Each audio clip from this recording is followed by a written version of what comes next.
It was great. Oh. Super professional.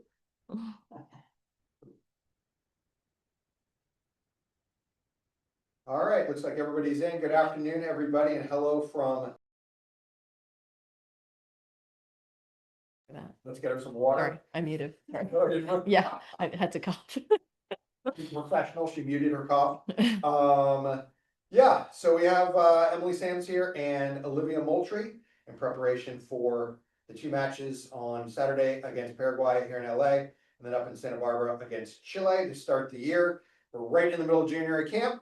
So if you have a question for two players that are amongst the most experienced in this camp, with Olivia being, what did I say, the fourth most cap player on the roster, and of course Emily having played many games in the league and quite a few for our national team as well. So if you have a question, please raise your hand and we will get to you.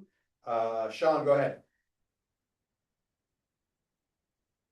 Thank you. Just a quick question, Emily. Your university just won a national title. Any comments on that? Does that give you any sway given a number of Stanford players on your team as well? No, we haven't talked about it that much, but I will say go Knowles. And what is that, the fifth star now? So just happy for the program to continue to be doing well. Andrew Jones, go ahead, my friend. Thanks, Aaron, and Happy New Year to you, and Happy New Year to you both.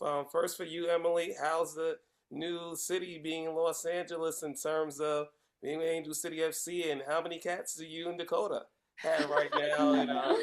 And for you, Olivia, you got the World Sevens broadcasting time in that fun experience. So how was your time being a broadcaster for the first time? So for you first, Emily. We'll start with Angel City's newest signing. Yeah, it was great to be able to welcome everyone to my city. That was fun. And then, but yeah, it's been good. I've been here for about 2.5 weeks, and so just got to be plugged into the team and get settled. And so I'm really excited for the season. And then, yeah, per my Instagram, I now have 4 cats. So I feel weird that I'm a cat person now. But yeah, just they're my sister's cats, so we're keeping them for a little bit. The broadcasting was super fun. I feel like I may have locked in my post-playing career, which I hope is like very far away. But with that being said, the TNT people after it was over, they were like, "Wow, you really like to talk about soccer." I was like, "Yup." I hope that's why you asked me to do this. No, yeah, I really enjoyed it, and hopefully that's something I can do in the future as well. Thanks, Andrew. Jim, go ahead.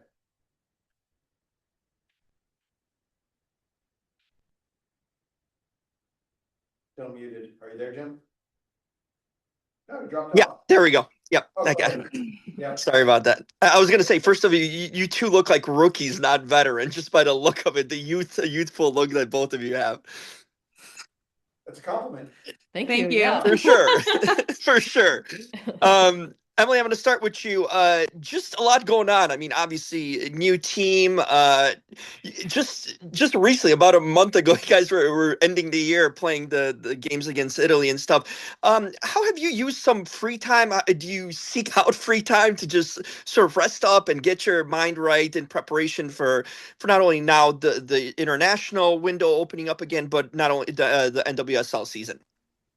Yeah, I think definitely feeling a little bit, I feel like everyone hits that wall at the end of the season, and so the off season is just crucial to get that rest. I feel like my first 2 off seasons, I was like, oh, I want to travel, I want to see my family, but I learned that that does not help me rest that much, and so I actually just kept it chill and just didn't worry about sitting on my couch too much. I'm like, whatever, this is my 1 month. I get to just relax and like go for a walk and then sit on the couch. So I did that.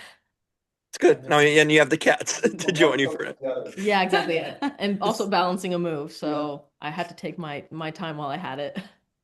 How about you, Olivia? Same question. Honestly, the off season for me, my whole family lives in Oregon, so it's like really relaxing being able to be with them at all points. And yeah, no traveling for me after World Sevens. I was like had to take a little bit of rest and then just kind of back to training, back on the field. But I have a really good group of people in Portland that I get to train with, so it was a fun time. Lots of pickup games. Enjoy California. It's really cold around the country right now. I know. I'm like enjoying the sun. I haven't seen the sun in, I mean, clearly look at me. I haven't seen the sun in a really long time. I'm not blessed with that gene. So. Thank you, ladies. Sean, go ahead. Uh, this is for either Emily or Olivia. Ayo OK has been called into the team. I know there's been a lot of hype surrounding her. What are your general impressions of her so far? What are your thoughts when you see her and competing against her in training? What kind of attributes stand out, and what do you make of her progress so far? Yeah, I'll take this one. Okay. I think she's done great. I think you have to stay ready even when you make the reserve roster, and then, you have to stay ready for these moments. And I think she's done that, and she's performed well. And I will say there is like a lot of information to take in. The level is extremely high, the intensity is high, and we're all like, this is our preseason camp. And so definitely a bit of a learning curve for everyone, but I think with that in mind, she's done extremely well. And then I'd like to get your thoughts on how Olivia Moultrie has been doing so far in her career. I mean, only at like age 20, you've already accomplished so much. I'd love to kind of get your thoughts on how. Yeah, I think she's been crushing it. I think she crushed it. I mean, how many goals did you have at the end of last year? Like scoring for Portland, scoring for the national team. Like I feel like she couldn't stop scoring at the end of last year. And yeah, I feel like I've watched her from a distance, and then of course, scouting when we play against Portland, but I think I've definitely seen her growth like in the last year to 6 months, and I think it's shown on the field. She's been instrumental for Portland and now for this team. I think so. Yeah. Really nice. The stats speak for themselves, McCaffrey, did you have another one? Yes, if I may. Yeah, please. Thank you. Olivia, it was brought up by Andrew about the sevens. We were actually there a day or two before you were there. I mean, that was like, it was a party. You have World Cup players from the Ferns, from your country bouncing all over the place, coaches, international players. They're doing the Macarena. What is your take on that as far as bringing that level of entertainment, not just a sport in general, but specific to women's soccer? Yeah, I think what's really cool about that tournament period is it just brings you back to what we do and why we do it in the first place, which is that we love to play. I feel like the entire premise of the tournament is really just bringing us kind of back to our roots. Like, why did we start playing? What makes us enjoy the sport? And that's just like being with your teammates, small-sided games, getting to compete.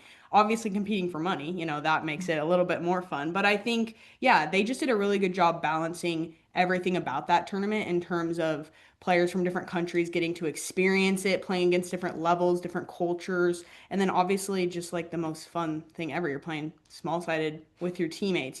So it was a really fun thing to watch. I commented multiple times that I wish I could have been on the field, but next best thing was watching it right up close. So yeah, it was really enjoyable for sure. Thanks, Sean. Unless anyone else raises their hand, we're gonna go to Andrew, back to Andrew for one final one. Go ahead. Thanks, Hype. Olivia, you got Riley Turner now on the national team with you, your Portland Thorns teammate. Let's talk about just her reaction and you being, teammates with her now on the national team. And you're calling Mayor Sands since Los Angeles is her new home. So. Yeah, I have absolutely loved having Ray in camp with me. We've known each other since I was like 9 or 10 years old. So the relationship is definitely like, it's been a while, but we've been close, honestly, ever since we met and playing at SC Blues together and then various national team things and now Portland and now the full team. So I just like couldn't be happier for her. We finally got to be on the same team today and we kept looking at each other. I was like, hey, like we get to finally play together. But yeah, it's been so fun and I'm just really happy for her and our connection, I feel like, has shown in multiple games in Portland, and hopefully we get the opportunity to do that this weekend. But either way, it's just so exciting for her to be here, and I'm happy I get to do it with her. So, thanks. Let's go to, sorry, Mr. Nguyen. I'm not sure how to pronounce your first name, but go ahead. Yeah, it's Fook. Thank you so much. So Olivia, you scored multiple goals from free kicks in the NWSL season. What have those conversations been like with Emma Hayes and potentially taking on more of that regards for this camp and games with so many young players? If the opportunity presents itself, I'll be ready to step up and take one. And yeah, we'll see. We haven't really had any in-depth conversations about it, but I'm practicing every day and it's fun to see it yield results. But yeah, if she asks me to take one, I'll be ready and we'll see what happens. You're not just gonna grab the ball. I mean, I probably will, but we'll probably have a plan beforehand, honestly, so we'll see. Jim, do you have another one? Yeah, I do. I Go ahead. wanted to know before the season started, the NWSL season, what can you take away from this sort of camp and the competitions you're playing against South American teams? Is there something valuable both of you can really grasp here to bring into your club teams kind of right before the season? We'll go to Emily first. Yeah, I think it's a great way to jumpstart our NWSL season. I think for me personally, it's great to kind of just focus on what the national team wants from me as I go into my club environment. Obviously, when I'm in my club environment, that what they want takes precedence, but then, for extras and stuff like that, I can focus on what the national team wants. So it's good to get those reminders and yeah, be in the best environment to start off the year. I think that's a great way to get that momentum going into the NWSL season. Yeah, I always think there is something to take out of the opportunity of wearing the crest and, getting to be coached by Emma and Denise and the staff here and all the analysts. Like, there's always a learning opportunity here. I think it's really exciting to see the opportunity presented to a lot of players in this camp. And it's players that, I've played with on youth teams and just seeing kind of start coming into the league. And so, like, that's fun for me to get to connect with them on a different level and not always on different teams, but getting to do it together. So yeah, it's been very competitive the last couple of days, but it's been really enjoyable, and that's what you want at the highest level. And yeah, it's always fun to be able to be in camp, of course, and an honor to wear the crest, but to be able to start the year like that is the best. So Sounds good. Thank you. Back to Sean Hartnett. Go ahead, Sean. Olivia, I just want to get an idea of what it's like for you to work with Coach Hayes. She's very detail oriented, and I just want to get a better idea of just how the staff prepares you for upcoming opponents like Paraguay and Chile, being so detailed obsessed and being able to get all the little bits of information and data possible to give you the best opportunity to shine. yeah, it's really interesting. I was talking to people about working with Emma, and I just feel like she has this perfect balance of freedom and letting us express ourselves, but within a system that allows us to be successful. But also, she's really good at picking what information she does give us. So I think we are surrounded in a world of like stats, and everyone has like a number for everything. And Emma is really smart about the most important things and the things that lead to success. And those are things that are brought to our attention and that we work on specifically. And at the same time, it's like we have a freedom within a structure to be who we are. And I think, I mean, you obviously have a lot of talent within the USA, and she has just done an incredible job, I think, at bringing people in, but really like setting the standard and being able to come in and you get answers for everything. Like, you're not going to come in and not know what to do. Like, you are presented with what this team wants and what she expects. And honestly, like, I couldn't enjoy something more just having very clear expectations from a coach who clearly is extremely knowledgeable about what she does. Like, I have really, really enjoyed playing for Emma and hope to get to do that for a long time. But yeah, it's been very, very fun. Anything to add? What were we gonna answer? Yeah. Yeah.